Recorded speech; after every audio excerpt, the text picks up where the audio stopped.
नमस्कार दोस्तों, मैं विजय कुमार और आप देख रहे हैं वीटेक इंडिया चैनल को। तो दोस्तों, कुछ दिन पहले कमेंट आया था। कमेंट करने वाले सब्सक्राइबर हैं नौशाद आलम।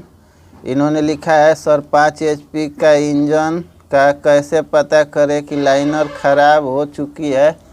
तो दोस्तों, हमने इस टॉपिक पर 3 वीडियो बना चुका हूं और दोस्तों यह तीनों वीडियो में बारी बारी से 3 दिन में हम यह अपलोड करने वाला हूं।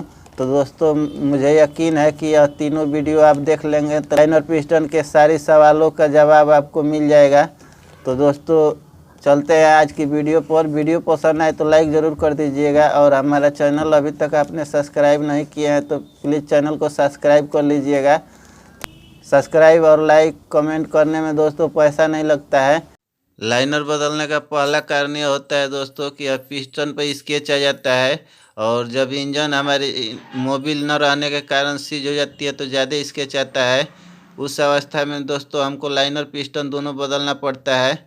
और इसी तरह दोस्तों लाइनर में भी स्केच आ जाता है और जब इंजन सीज हो जाती है तो इसमें ज़्यादा स्केच आता है, लाइनर और पिस्टन दोनों में।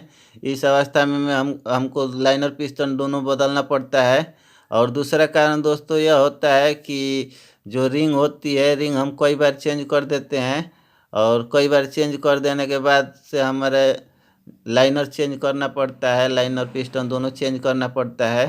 तो दोस्तों कल के वीडियो में मैं यही बताने वाला हूं कि कितनी बार हम रिंग चेंज कर सकते हैं और कितनी बार चेंज कर देने के बाद हमको लाइनर बदल देना पड़ता है। तो दोस्तों वीडियो पसंद आए तो लाइक ज़रूर कर दीजिएगा और हमारा चैनल अभी तक आपने सब्सक्राइब नहीं किया है तो प्लीज़ चैनल को सब्सक्राइब कर लीजिए, साथ में बेल आइकन भी दबा दीजिए ताकि हमारी नई वीडियो की नोटिफिकेशन सबसे पहले आपके पास जा सके।